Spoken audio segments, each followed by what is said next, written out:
Përshëndetje të nderuar teleshikues, po ndiqni edicionin qendror të lajmeve në Report TV me mua Nida Vladi. Këto janë titujt kryesor për mbrëmjen e sotme.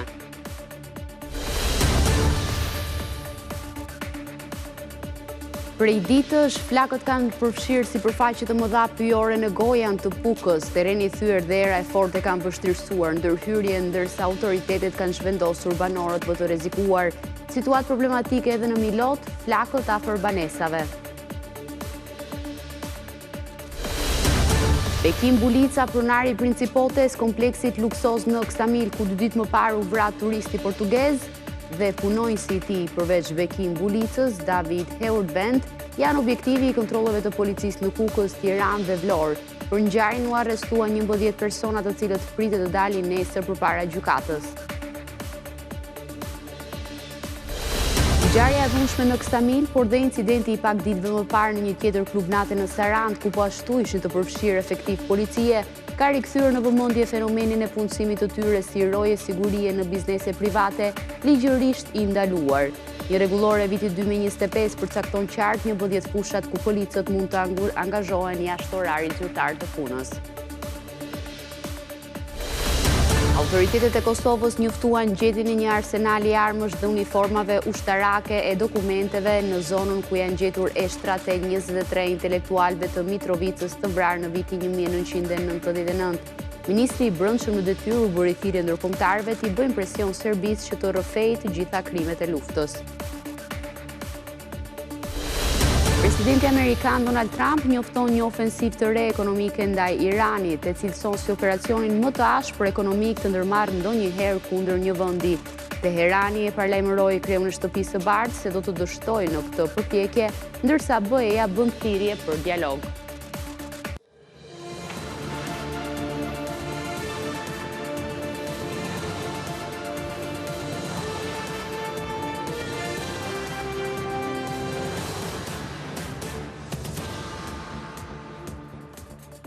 Prej ditësh, flakët kanë përfshirë sipërfaqe të mëdha pyjore në gojën të madh të Pukës. Terreni i thyer dhe erat e forta e kanë vështirësuar ndërhyrjen, ndërsa autoritetet kanë zhvendosur banorët më të rrezikuar.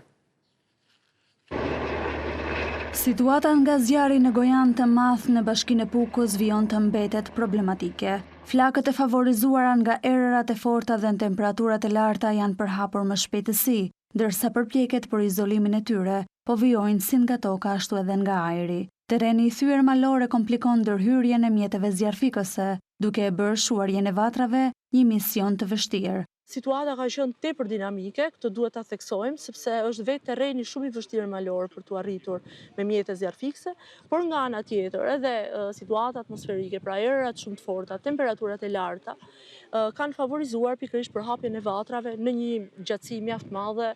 Autoritetet vendore kanë nisur evakuimin e banorëve më të ekspozuar. Në fokus janë veçanërisht fëmijët, të moshuarit dhe personat me probleme shëndetësore. Megjithatë, sipas Ministrisë së Mbrojtjes, ndërhyrja e forcave në terren dhe nga ajri ka bërë që rreziku më i madh për zonën e banuar të ketë kaluar. Operacioni vijon për izolimin e plotë të vatrave dhe vënien nën kontroll të zjarrit. Në terren janë angazhuar 5 automjete zjarfikëse me 19 efektiv, 10 punonjës të shërbimit pyjor, 40 forca bashkiake dhe 30 vullnetar. Operacioni mbështetet gjithashtu nga 40 efektiv të ushtrisë, një automjet zjarfikës dhe 3 helikopterë të forcave të armatosura. Report Televizion sjell pamje me dron të zjarrit, ku dalloheshin flakët që përpinin sipërfaqe të konsiderueshme pyjore dhe përparonin në drejtim të zonave të banuara. Mirë, do shkojmë tani një komunikim të drejtë për drejtë me kolegun Armir Meha, i cili do na raportojë për situatën në këto momente. Armir, përshëndetje.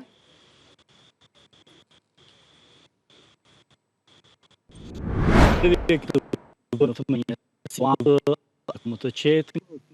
Gojani më në administrative të shkëndës, banorët e përshkyrën në familjes, përfshirë në panik, se banesat e tyre do të përfshirëshin në flak për shkak edhe të distancave të shkurtra dhe që vionin t'i afroheshin banesave të tyre kanë jetuar orë ankthi.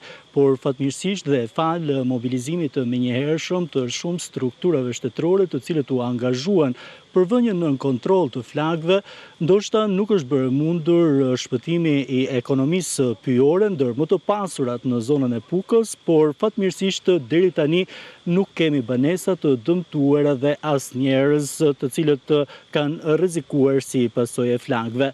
Ndërkohë që helikopterët për shkak të errësirës janë tërhequr, flakët e zjarrit vijojnë ende, ndonse me një intensitet shumë më të ulët nga çfarë ka ndodhur pas mesditës ku era të forta përhapen flakët në pak minuta në të gjithë sipërfaqen duke intervenuar në drejtim të zonës së banuar pikërisht këtu në fshatin Gojani Madh. Aktualisht janë 10 automjete zjarfikse të ardhur nga qytete të ndryshme të vendit, të cilat u thirrën për ndihmë nga Drejtoria e Përgjithshme e Shërbimit të Zjarfikës, po ashtu forcat të shtuara të ushtrisë kanë mbërritur gjatë kësaj pasdite nga reparti Këmbësorisë në Vallën e Dejes, si dhe nga Tirana, ndërkohë që vazhdon puna me zjarfikësve në terren, ndërsa po monitorohet situata kryesisht në banesat, të cilët kanë qenë mjaft të rrezikuara.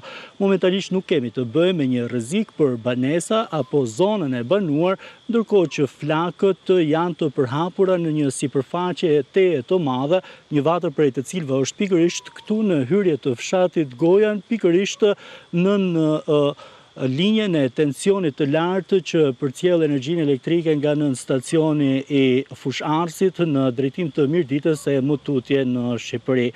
Paka shumë kjo është situata, nuk kemi të bëjmë me një rrezik të paktën momentalisht, duket se kemi edhe një pushim të erës e cila her pas here ka bërë që situata të agravonte dhe të dilte jashtë kontrollit përkundër ndërhyrjes së mjeteve nga ajri dhe nga toka, ndërkohë që bilanci i këtyre zjarreve është dëmtimi i më shumë se 140 hektar pyjeve, të cilët është dashur më shumë se 5 dekada që të vinin në këtë stad ku ishin sot kryesisht pisha e zezë, por po ashtu kemi një banesë të pabanuar të djegur, mullirin e fshatit Gojan, disa linja të ujësjellësit brenda këtij fshati, linjat elektrike por që janë riparuar në kohë nga operatori i shpërndarjes së energjisë elektrike dhe fatmirësisht duhet thënë nuk kemi të bëjmë me pasoja për jetën e njerëzve për shkak se gjatë pasditës mbi fshatin Gojan ku ishte dhe vatra e zjarrit ka pasur dhe janë dëgjuar shpërthime të fuqishme, të cilët sipas ekspertëve të ushtrisë mund të ishin fishek dhe granata të hedhura aty që prej vitit famkeq 1997. Po të më bëhet e ditur se situata do të vazhdojë monitorohet gjatë gjithë natës këtu në fshatin Gojani Madh, por edhe në Gojanin e Vogël, ndërsa fatmirësisht kemi një situatë shumë më të qetë nga sa e ka karakterizuar këtë pasdite këtu në veri të vendit. Qartë, Armir, faleminderit për transmetimin e drejtpërdrejtë dhe për gjitha informacionet që përcollen në studio. 7 vatra zjarri vijojnë që t'jenë aktive në të gjithë vendin nga 10 raportuara gjatë orëve të fundit. Krahas Gojanit dhe Gjegjanit në Pukë, një situatë e vështirë është edhe në Milot të Kurbinit ku flakët po afrohen banesave. Për shkak të vështirësive në ndërhyrjen nga toka dhe përhapjes së shpejtë të flakëve, e favorizuar nga bimësia e dendur, ka nisur edhe ndërhyrja nga ajri. Në ndihmë të zjarfikësve të Kurbinit kanë shkuar dhe ata të Leshës dhe Kamzës. Edhe në Dajt është reaktivizuar një vatër. Aty po punohet me 10 forca zjarfikse efektiv të ushtrisë, ndërsa në ndihmë është dhe një helikopter. Megjithatë, nuk ka rrezik për zonat e banuara. Në lufaj të Mirditës, vatra mbetet aktive me intensitet të ulët, ndërkohë gurlura dhe qafhelmes vijojnë të mbahen në monitorim me situatë të stabilizuar. Në operacionet për shuarin e zjarreve janë angazhuar 164 zjarfikës dhe 9 automjete të tyre, ndërsa ushtria i mbështet me 70 efektiv, një automjet zjarfikës si dhe 3 helikopter.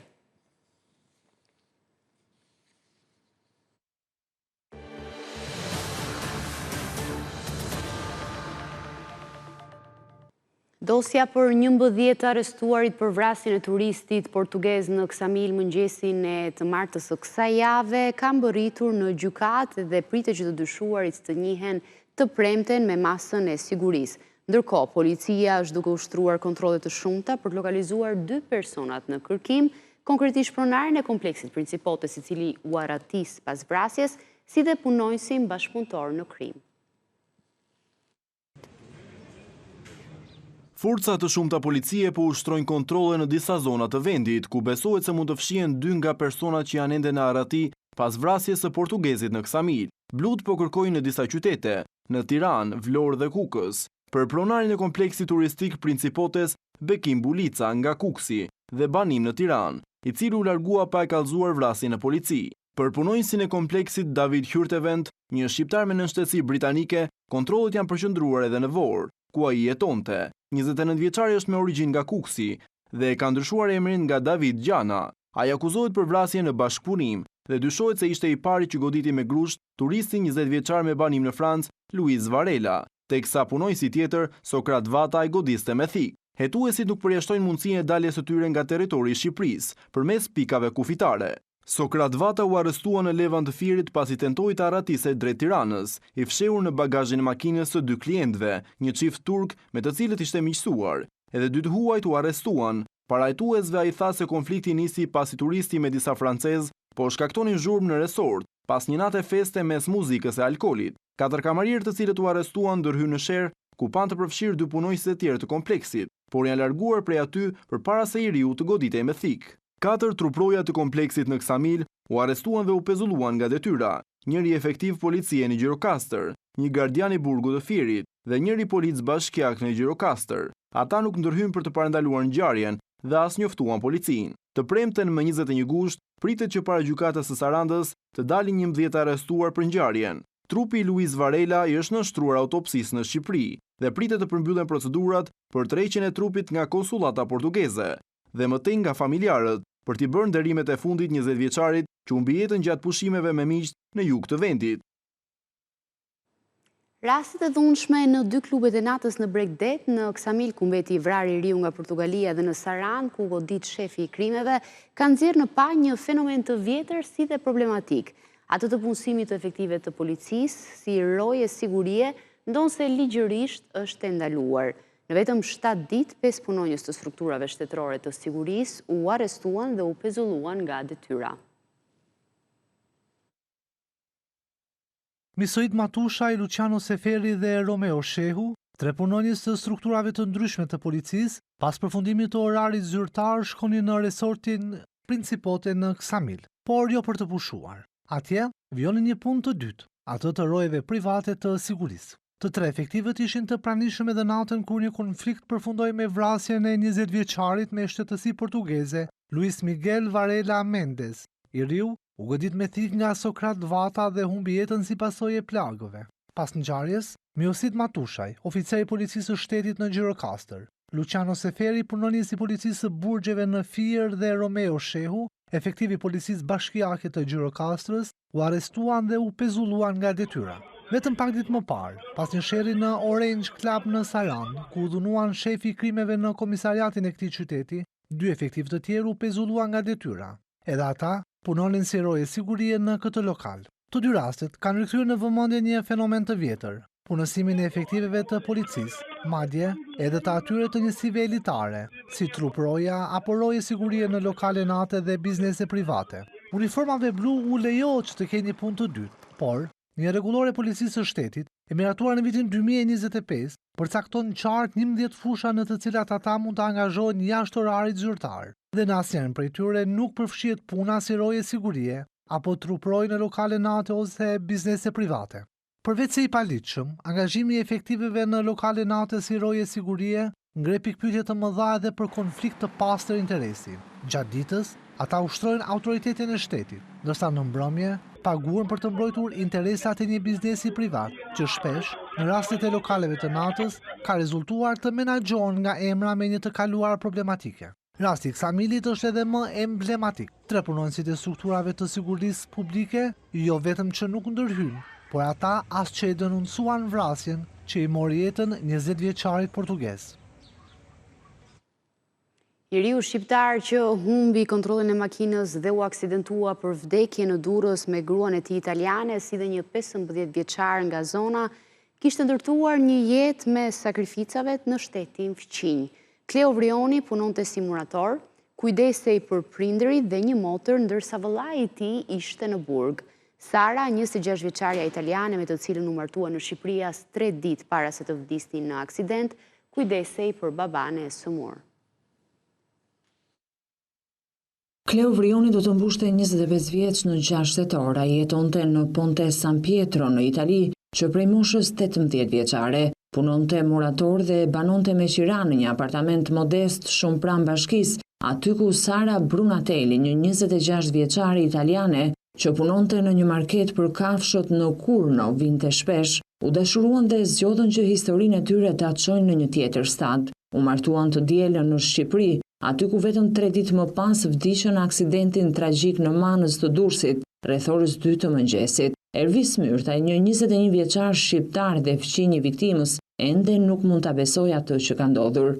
Vrioni me bashkëshorten italiane po ktheheshin nga një festë në një lokal nate bashkë me 3 persona të tjerë. 15 vjeçari Alvi Muaxhiri vdiq me ta, një 16 vjeçar është në gjendje kritike dhe një tjetër 25 vjeçar është shtruar në spital në Tiranë. I riu tregon se nuk e dinte që Kleo dhe Sara ishin martuar të dielën.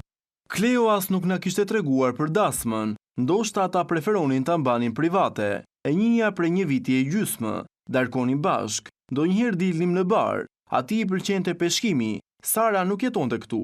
Ajo qëndronte disa ditë dhe pastaj kthehej në Erbusko tek Iati. Në një rast, ajo na tha se ai ishte i smur dhe se duhet të kujdesej për të. Në Bergamo, Kleo kishte një vëlla, tani në burg. Ai la pas edhe prindrit dhe një motër. Përpara se të transferojë në Via Garibaldi, ai kishte jetuar për disa vite në Via Sant'Ana.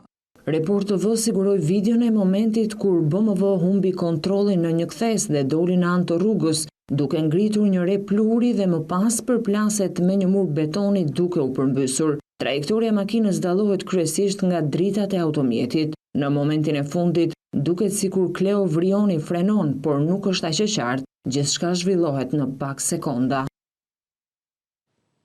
Një ngjarje aksidentale ka ndodhur në hapësirën ndërtare mes Ranës së Hedhun dhe Rjollit të Velipojës, ku një person ka humbur jetën. Sipas policisë, Klaus Gjergji, 24 vjeç, dyshohet se ka rënë aksidentalisht nga gomonja ku ndodhej, bashkë me 2 persona të tjerë dhe është dëmtuar rënd nga helika e motorit të mjetit lundrues. Njeriu është transportuar me njëherë nga shërbimet e policisë kufitare dhe më pas me autoambulancë në spital për ndihmë mjekësore, por si pasojë e plagëve të rënda ka humbur jetën.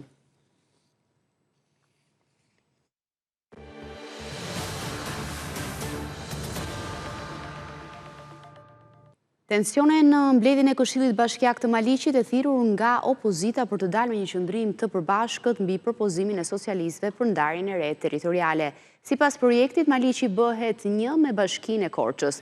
Përfaqësues të majt në Këshill e braktisën mbledhjen që në nisje, ndërsa opozita akuzoi kryebashkiakun Topçiu se po bën pazare në kurrizë të Maliqit. Ishte parashikuar të ishte një mbledhje ku do dilej me një qëndrim që do t'i dërgojë kuvendit mbi hartën e re territoriale, por Këshilli Bashkiak i Maliqit dështoi të prodhonte një vendimarrje. Kryebashkiaku Gëzim Topçiu nuk mori pjesë, ndërsa këshilltarët e majt e braktisën mbledhjen që në minutat e para me argumentin se ende nuk janë të qartësuar mbi propozimin e Partisë Socialiste. Mendojmë që është herë të shprehemi. Kjo shkaktoi irritim në sallë.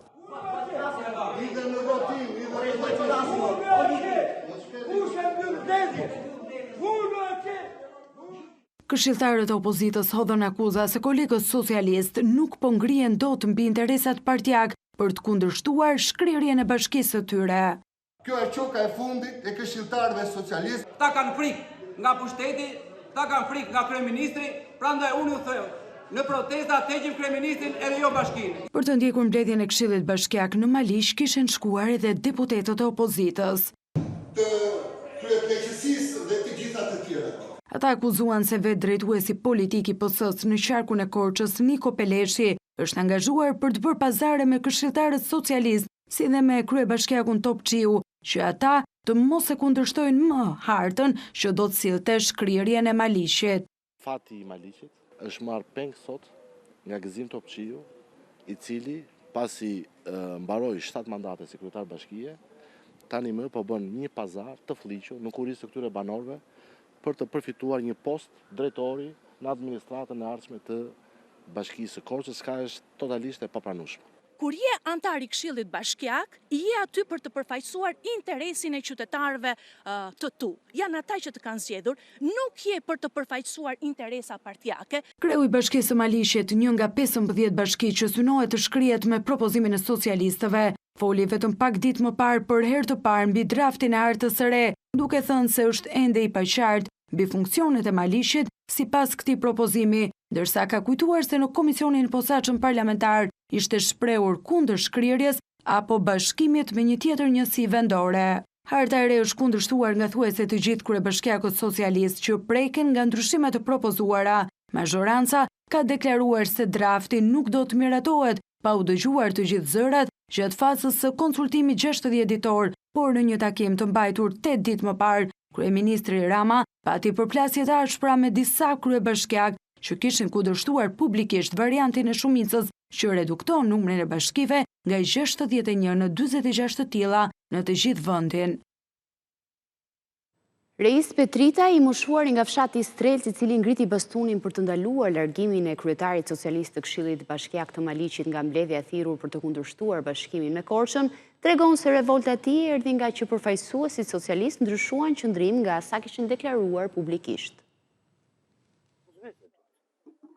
Do nëse rreth 8 vjetave, Reis Petrita i kishte bërë një rrugë jo të lehtë për të vajtur sot në Maliq. Fshati i tij Strelc është vetëm 30 kilometra larg, por rruga është e vështirë dhe kërkon më shumë se 1 orë udhëtim për ta përshkuar. I moshuari thotë se ndryshe nga sa ishin shprehur në konsultimet publike, socialistët kishin ndryshuar qëndrim dhe kjo kishte shkaktuar revoltën e tij ndaj këshilltarëve të shumicës. Unë mora vesh edhe vojta në Lozan. Erdhën në Lozan, randa kur të tërë në Lozan, që të mos prishet bashkia e Maliqit. Të mos prishet bashkia e Maliqit.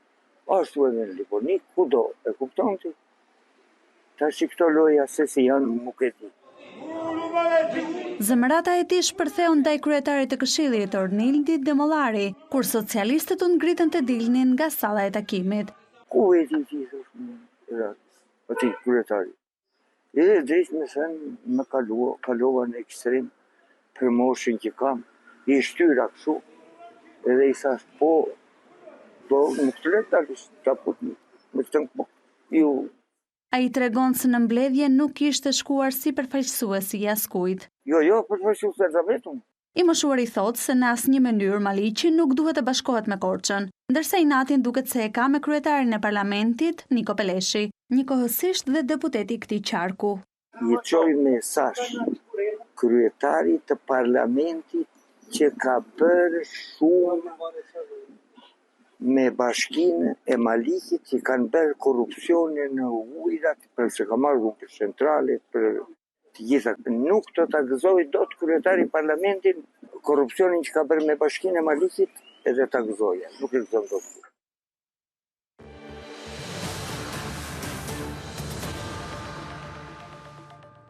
Autoritetet e Kosovës njoftuan gjetjen e 10 armëve, municioneve, uniformave ushtarake dhe dokumenteve pranë vendit ku janë gjetur mbetje kockore të 23 intelektualëve të Mitrovicës të ekzekutuar në vitin 1999. Ministri i Brendshëm në detyrë u bëri thirrje ndërkombëtarëve që t'i bëjnë presion Serbisë që të rrëfejë të gjitha krimet e kohës së luftës.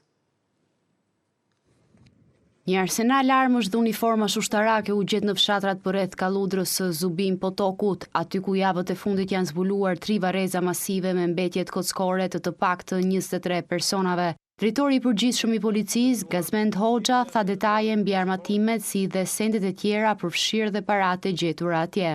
Janë gjetur 72 cop armë, prej tyre dimitrolez, 11 armë gjata AK-47, 22 armë të gjata të llojeve të ndryshme.